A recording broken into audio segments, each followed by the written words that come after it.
मुख्यमंत्री हेमंत सोरेन ने पत्नी कल्पना के साथ बाबा वैद्यनाथ मंदिर में की पूजा अर्चना। प्रदेश के मुख्यमंत्री हेमंत सोरेन एवं उनकी धर्मपत्नी विधायक कल्पना सोरेन ने शुक्रवार को देवघर स्थित बाबा वैद्यनाथ धाम मंदिर में वैदिक मंत्रोच्चार के साथ भगवान भोलेनाथ का जलाभिषेक किया। तीर्थ पुरोहिती के जरिए पूरी विधि विधान से बाबा वैद्यनाथ धाम मंदिर के गर्भगृह में शिवलिंग की पूजा अर्चना संपन्न कराई गई।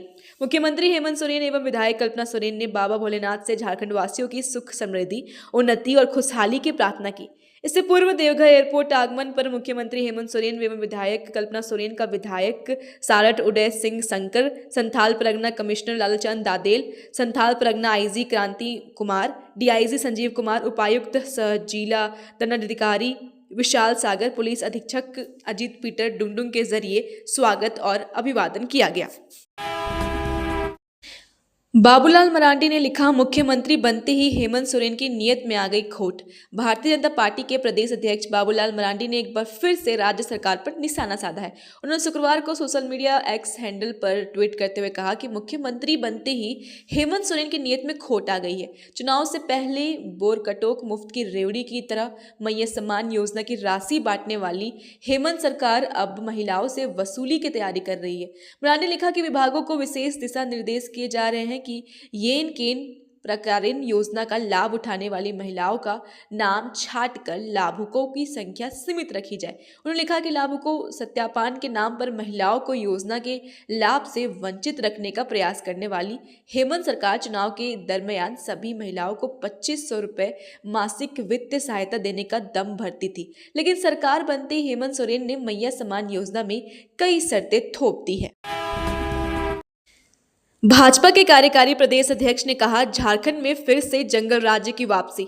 भाजपा के कार्यकारी प्रदेश अध्यक्ष और पूर्व सांसद डॉक्टर रविंद्र कुमार राय ने हेमंत सरकार पर बड़ा हमला बोलते हुए कहा कि झारखंड में कानून व्यवस्था पूरी तरह से चरमरा गई है। उन्होंने कहा कि राज्य में उग्रवादी गतिविधियां फिर से शुरू होने लगी है, जिससे जनता आत्मरक्षा के लिए शस्त्र उठाने पर मजबूर हो रही है।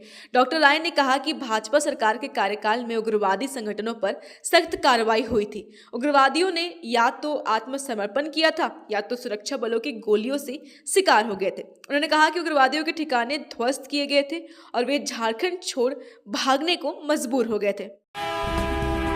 दिल्ली में पीएम मोदी की राज्यों के मुख्य सचिवों के साथ बैठक आज। प्रधानमंत्री नरेंद्र मोदी शुक्रवार को दिल्ली में सभी राज्यों के प्रमुख सचिव और वरिष्ठ प्रशासनिक अधिकारियों के साथ बैठक करेंगे। झारखंड की मुख्य सचिव अलका तिवारी समेत राज्य के अन्य अधिकारी इस सम्मेलन में हिस्सा लेंगे। पीएम की अध्यक्षता में होने वाली इस बैठक में पीएम केंद्र प्रायोजित कार्य योजनाओं को लेकर अधिकारियों के साथ समीक्षा करेंगे। ये बैठक हर साल आयोजित की जाती है, जिसमें केंद्र और राज्य के बीच बेहतर समन्वय स्थापित करने पर चर्चा होती है। प्रधानमंत्री मुख्य सचिव वाले सम्मेलन को संबोधित करेंगे। इसके बाद केंद्र सरकार के विभिन्न मंत्रालयों के अधिकारी अपने बात रखेंगे। यह महत्वपूर्ण बैठक आज शाम होगी। पुलिस का जन शिकायत समाधान कार्यक्रम 18 को। झारखंड के डीजीपी अनुराग गुप्ता ने राज्य के सभी जिलों में 18 दिसंबर को जन शिकायत कार्यक्रम आयोजित करने का निर्देश जिले के एसएसपी और एसपी को दिया है। इसमें आम लोग पुलिस के एडीजी, आईजी और डीआईजी रैंक के अफसरों के सामने अपनी समस्याएं रखेंगे। पूर्व में 21 अगस्त 2024 को हुए जन शिकायत समाधान कार्यक्रम में आए 6000 शिकायतों को लेकर दिए गए निर्देशों का कितना पालन हुआ है, इसको लेकर भी समीक्षा करने का निर्देश संबंधित पदाधिकारी को डीजीपी ने दिया था। इस संबंध में पुलिस मुख्यालय से आदेश जारी हो गया है। हाईकोर्ट ने रांची डीसी को सशरीर हाजिर होने का दिया निर्देश। मोरबादी के फुटपाथ दुकानदार के पुनर्निवास के लिए दायर याचिका पर हाईकोर्ट में शुक्रवार को सुनवाई हुई। सुनवाई के दौरान अदालत में जिला प्रशासन की ओर से जवाब दाखिल नहीं किया जा सका, जिसके बाद कोर्ट ने अगली सुनवाई में रांची जिले के डीसी को सशरीर उपस्थित होने का निर्देश दिया है। अब अदालत का मामले में 3 जनवरी को सुनवाई करेगा। मामले की सुनवाई हाईकोर्ट की न्यायाधीश जस्टिस अनुभा रावत की अदालत में हुई।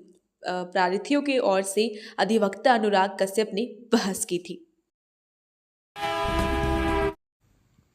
एनएसयूआई ने रांची विश्वविद्यालय में की तालाबंदी। कांग्रेस छात्र संगठन एनएसयूआई के छात्र नेता अब्दुल रजबान के नेतृत्व में डोरंडा कॉलेज के कर्मचारी इब्राहिम को हटाने एवं विभिन्न मुद्दों को लेकर गुरुवार को रांची विश्वविद्यालय में तालाबंदी की गई। विश्वविद्यालय के रजिस्ट्रार को ज्ञापन सौंपा गया। कहा कि 27 नवंबर को डोरंडा कॉलेज में कार्यरत इब्राहिम ने कांग्रेस छात्र संगठन के जिला महासचिव अब्दुल रवनास के साथ हाथापाई की थी। धर्म एवं जाति सूचक गाली देने का आरोप भी लगाया गया है। कॉलेज में हिंदू मुस्लिम के नाम पर विद्यार्थियों को भड़काने का काम किया जाता है। कॉलेज में पढ़ने वाले छात्रों से पैसे ठगने का काम किया जाता है। इसे ऑपरेटर के पद किया गया है, लेकिन वो कभी भी ऑफिस में नहीं बैठते हैं। पैसा लेकर छात्रों का एडमिशन कराया जाता है। ठेकेदारी में हमेशा शामिल रहता है।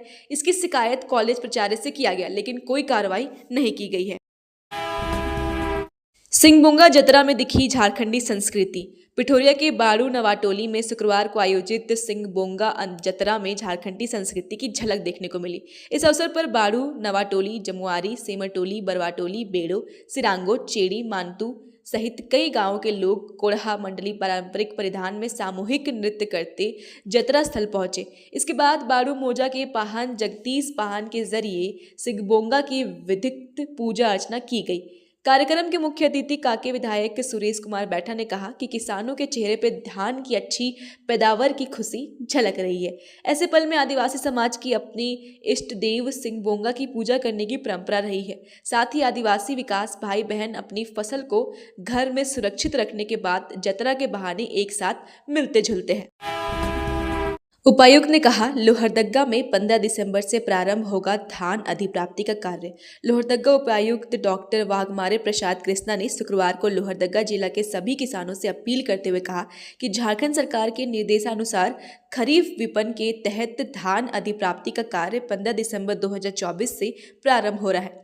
इसके तहत इस वर्ष किसानों से क्रय किए जाने वाले धन के लिए न्यूनतम समर्थन मूल्य 2300 रुपये प्रति क्विंटल की दर से और बोनस के रूप में 100 रुपये प्रति क्विंटल की दर से भुगतान किया जाएगा। धान अधिप्राप्ति की सभी तैयारियां पूरी कर ली गई है। स्कूल में रंगोली और साइंस एग्जीबिशन का आयोजन, विधायक भी हुए शामिल। हजारीबाग शहर के मटवारी स्थित नेताजी सुभाष चंद्र बोस पब्लिक स्कूल में शुक्रवार को रंगोली और साइंस एग्जीबिशन का आयोजन बड़े ही उत्साह और उल्लास के साथ किया गया। इस कार्यक्रम में सदर विधायक प्रदीप प्रसाद मुख्य अतिथि के रूप में उपस्थित हुए। विद्यालय के प्रधानाचार्य देवेंद्र गोस्वामी ने विधायक का स्वागत किया और पुष्प गुच्छ भेंट किया। सदर विधायक ने प्रदर्शनी का अवलोकन करते हुए विद्यार्थियों की जरिए प्रस्तुत रंगोली और विज्ञान मॉडल्स की प्रशंसा भी की। उन्होंने बच्चों की रचनात्मकता और नवाचार की भावनाओं को सराहने का कहते हुए इस प्रकार के कार्यक्रम विद्यार्थियों को अपनी प्रतिभा दिखाने का मंच प्रदान किया। बच्चों की कला और वैज्ञानिक दृष्टिकोण देखकर मुझे विश्वास है कि हमारे देश का भविष्य उज्जवल होगा। राष्ट्रीय लोक अदालत 14 को 10 लाख मामलों के निपटारे का लक्ष्य। नेशनल लीगल सर्विस अथॉरिटी के कैलेंडर और झारखंड राज्य विधिक सेवा प्राधिकार के कार्यपालक के निर्देश पर शनिवार को राज्य भर की अदालतों में राष्ट्रीय लोक अदालत का आयोजन होगा। लोक अदालत में ज्यादातर मामले के निष्पादन के लिए हाईकोर्ट सहित जिला अदालतों में कई बेंचों का गठन किया जाएगा। स्किन और हेयर का बेसिक केयर करना है जरूरी। ज्यादातर चर्म रोग स्वच्छता के अभाव में होते हैं। यदि हम शरीर और आसपास स्वच्छता का ध्यान रखें तो चर्म से संबंधित कई रोगों से बच सकेंगे। स्किन और हेयर का बेसिक केयर करना बहुत जरूरी है, ये कहना है डर्मेटोलॉजिस्ट, हेयर फॉल एवं कॉस्मोलॉजिस्टिक स्पेशलिस्ट डॉक्टर मिनाली मिड्ढा का। कार्यक्रम की अध्यक्षता रोटरी क्लब के अध्यक्ष गौरव बगरॉय ने की। डॉक्टर मिड्ढा शुक्रवार को रोटरी हॉल रांची में आयोजित विशेष जागरूकता कार्यक्रम को संबोधित कर रही थी। डॉक्टर मिड्ढा ने कहा कि हमारे आसपास के वातावरण में मौजूद धूल कणों, वायरस और बैक्टीरिया की वजह से चर्म रोग की समस्याएं उत्पन्न हो जाती है। हर एक इंसान की त्वचा एक जैसी नहीं होती और न ही इस पर समान कारणों का एक जैसा प्रभाव पड़ता है। इसलिए धूप में निकलने वक्त त्वचा को सुरक्षित रखने के उपायों को अपनाएं। त्वचा को लेकर किसी भी तरह के प्रोडक्ट व सनस्क्रीन लोशन बिना डॉक्टर की सलाह के ना इस्तेमाल करें।